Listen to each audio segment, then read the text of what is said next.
Hey, what's up, everybody? Welcome to Indie Comics Review. This week I've got 3 books that I've chosen to review. If this is the kind of content you think you find interesting, then be sure to hit that like button and the subscribe button. Let's get started right away with this week's books. First book is called Witch Blood. Witch Blood is written by Matthew Ehrman and illustrated by Lisa Sterl. I think her name is Sterl, yeah. And colored, beautifully colored, I might add, by Gab Contreras. Witch Blood is a story about a young witch whose name is Yana. And we open the story with Yana on the road with her pet crow Boo and her motorcycle, which is, she named her motorcycle, what's her motorcycle name again? Ramblin' Rose. Yeah, Ramblin' Rose is her motorcycle. So we've opened the story with Yana and her pet crow and Ramblin' Rose, her motorcycle, out on the road, and they're splitting a slice of rancid pizza amongst themselves. After a while of saying, okay, well, enough of this, she gets on the road again, and she's promptly run off the road by some beater pickup truck or some beater like Suburban, I think it was. It's a Suburban. This person was driving. She's pissed off and cursing and everything, and so now her motorcycle's kind of busted. So she's got to walk to the next town. The next town happens to be this little podunk town in Texas, and she just so happens to run across that same driver of that vehicle at this little dive bar. Oh, before that, she stops and has this weird exchange with the local mechanic and tries to trade, I guess, spells or something for him fixing her car, and he's like, yeah, forget about it. So she figures, well, somehow I'll fandangle this money to get my motorcycle fixed. But right now, I have no money. Let me take me and my pet crow to the local diner and get some grub. So then she shows up at the local diner where the person that ran her off the road is also having a meal. The person that ran off the road is this woman who is addressed by the name of Sailor by the person, the diner, the waitress in the diner. At that point, it's kind of unclear with the narrative, like who's saying what. It's to Sailor, so I think that's the waitress talking to Sailor. Sailor is this tall woman, looks tall and mysterious with gray hair, and she gets this weird order and goes in the back booth and goes about her business. Yana storms in and says, hey, who's driving that beater truck out there? They ran my motorcycle off the road and they got hell to pay. And some weirdo guy at the counter points back in the back, and she goes back and confronts Sailor and says, look, you're going to pay for my motorcycle or it's going to be some stuff's going to go on down. And Sailor just calmly gets up, walks out. Yana starts eating her food, because that's what you would do, right? And doesn't think anything of it. And to no one's surprise, Yana comes back in with this big sword and just starts doing battle with Yana in the restaurant. They get to this whole fight scene. Her Boo the crow is flying around the diner. You can tell, I feel like they're going to become, it's one of those typical tropes when two characters meet or a group of characters meet in the beginning, and you know that they're gonna duke it out at first, but then they're gonna probably become best buds or working together somehow through some necessity. And I feel that's what's gonna happen with these two. So they get into this big fight. They're tearing up the restaurant. There's some kind of spell that Yana casts to try to subdue Sailor. Once she does that, all this weird stuff happens, and all of a sudden, here comes the motorcycle gang of vampires. That's when stuff just gets kind of even more weird, and some more unexplainable stuff happens that at the end that I won't go into. But let me talk about what I like about this book. What I like about this book is the way it's colored. The art is okay. It's not great, but it's just okay. It's decent. I have more of a problem with the writing. The writing just kind of shows these one-dimensional characters. It's trying to be cute. It's trying to be quirky. You know, there's nothing wrong with being cute or quirky, but when you're trying too hard, it seems like it doesn't work. So that to me just kind of makes the book not have as much weight, I guess. What I'm trying to say. When the vampires arrive, they do some weird violent things, and then they start like lusting after Yana's blood. Don't let that tasty witch blood get out of here, and all this stuff. And I don't know, it didn't inspire me to want to read more. You know, it was like they wanted to do a comic about witches and vampires, and they did a comic about witches and vampires, and they just threw it together, and they made it look pretty, and you know, I'm just kind of let down by it.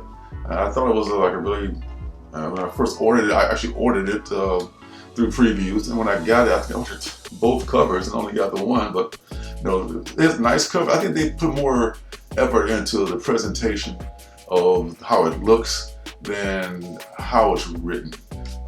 So based on that alone, I would say that even though it's good looking, it's like color therapy, it's not a book that I would be picking up again.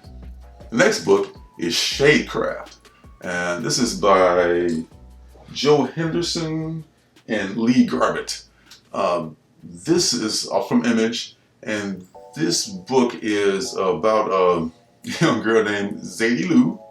Zadie Lou is a teenage girl, and much like the protagonist in Witch Blood, Zadie Lou is a character you kind of identify with, because you know she's kind of quirky, and she's awkward, and she's got this more of a sympathetic vibe, if you feel for her. She seems more likable, I guess, than the main character in the other story.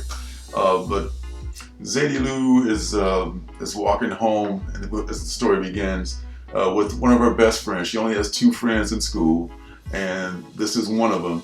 And through some awkward conversation, she jumps the gun and thinks that her friend now likes her in that special way rather than just as a friend. So she just like plants a kiss on him, and that gives way to an awkward situation where a dude is like kind of confused. He doesn't know how to react. He doesn't say he didn't like the kiss, but he was just kind of thrown by the fact that I wasn't really talking about that. But anyway, and she just freaks out because she's a teenage girl, and she freaked out, and oh no, I ruined my friendship and all that. And she takes off running down the street, and as she's running down the street, it's dark. It's like it's after twilight, and the shadows just become alive, and she thinks she's kind of going nuts or whatever. She looks around, and the shadows are actually beginning to attack her. And there's a scene where the shadows just like come alive, and she just all of a sudden her mother calls, and they disappear. If she's saved from that scene. This continues though, because the next day at school, she talks to her other best friend, and talks about the shadows and everything, and her other best friend tries to be supportive, but she's thinking, wow, what's going on, Zadie Lou? You're kind of losing it here or whatever. And Zadie Lou kind of buries the lead about the fact that she kissed the other best friend, and that's what her girlfriend is more interested in that story than about the shadows deal. And the shadows things continue even at school, and she starts to just do odd things and seems like she's becoming more and more of an outcast because of this weirdness about the shadows.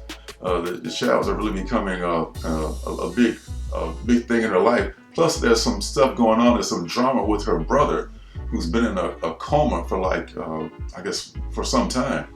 And her mother and her father, and of course everyone's going through this whole deal because they don't know if the kid's going to wake up again.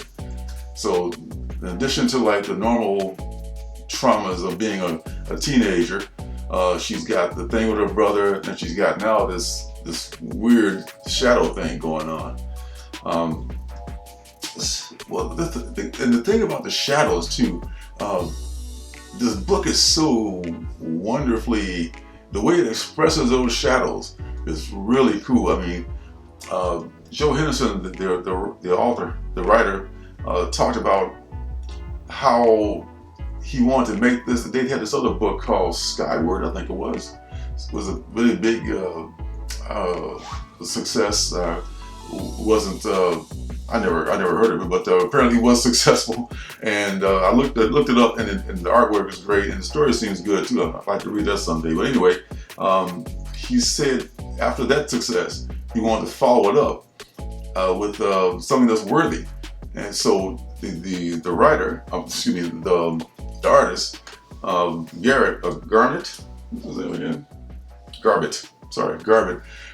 Garbutt got the script and like took like forever to get the story written because he wanted to get those shadows just right. And I don't know how long it took, but they did a really good job of making those shadows look more two-dimensional, more three-dimensional. Whatever they did, it turned out great. Now I don't know if that's going to in the future be a problem. I don't know how much of this story they have done already as far as the artwork. There's one thing that can really derail this book, and this was my favorite book of the week.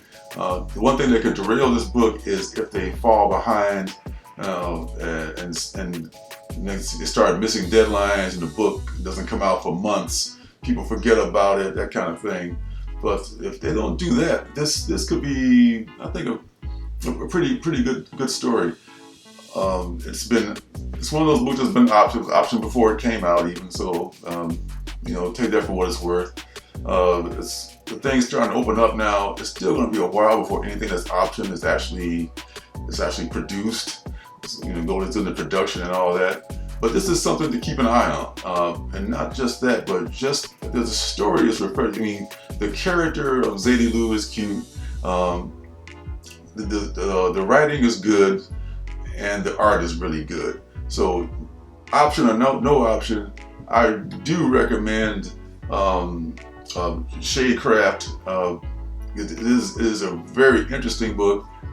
Man, I just think this is my favorite thing of the week, and I highly recommend it.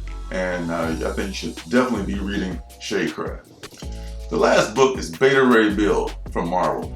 This is not, of course, not an indie book, but it's written and drawn by Daniel Warren Johnson, who is he's done several creator-owned projects, and he's got some strong indie chops. And I love his take on the Beta Ray Bill story. It's great that he's the writer as well as the artist, because it's told in such a way that I found it so interesting. I didn't know much about Beta. I know of Beta Ray Bill, but I was never a big reader of the older Thor books. So having a lot of stuff explained about him in this story really helped me.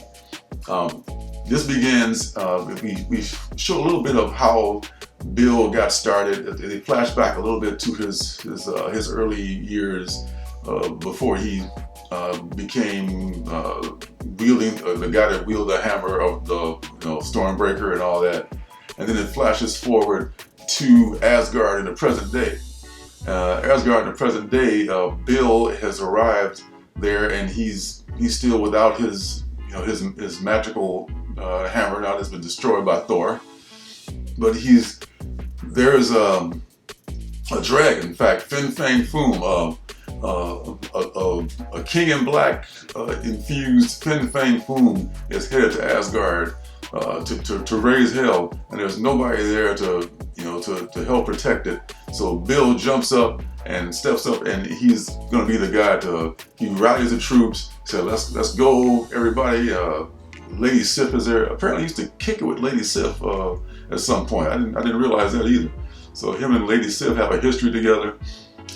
So they get together like, hey, let's get this monster. Let's protect Asgard from this dragon.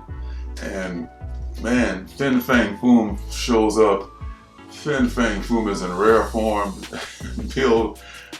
Bill is valiant in his effort to protect Asgard, but Fin Fang Foom just shows up and just wipes the floor. He just kicks Bill's ass all over the place. And he just, Bill just gets his wig snatched. He's just totally outmatched. He fights valiantly. All the soldiers do well, and well, they try to do well. But Fin Fang Foom is just like he's just talking shit as he beats up Bill. And what happens is Thor shows up. I guess the whole King in Black thing is wrapped up, and we won't get to see that until the book comes out. But Thor shows up, and of course Thor saves the day in a matter of time. It's a short matter of time, and Bill's just there like, chopped liver. He's all beaten and bruised, and I've never really felt empathy for Bill before the way Johnson portrayed him in this book. This is just so good. I just felt so bad for him. Just the illustrations were so great. I mean, you could almost feel every punch. And that's not even the worst thing that happens. I'm even going to, it gets even worse than that for Bill at the end. And he just finally decides that, I'm going to find and make me or forge me another enchanted mallet or something that this is just not happening. And I'm just tired of being in the shadow of Thor, and Thor broke my hammer and he's not even giving me another hammer. And so this was really a good book. I was surprised at how, the art drew me in at first, and I looked up the work that Johnson had done. He actually had done work on Wonder Woman, Dead Planet. So he's done a lot of work for the big two, but in addition to his own personal projects. So yeah, I'm down with this Beta Ray Bill. I think it's like a 4 or 5 issue limited series. I will absolutely be reading this. This is probably my second favorite thing of the week is the Beta Ray Bill book.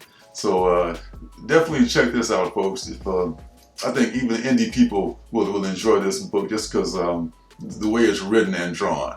So enjoy that. That's going to do it for this week's Indie Comics Review.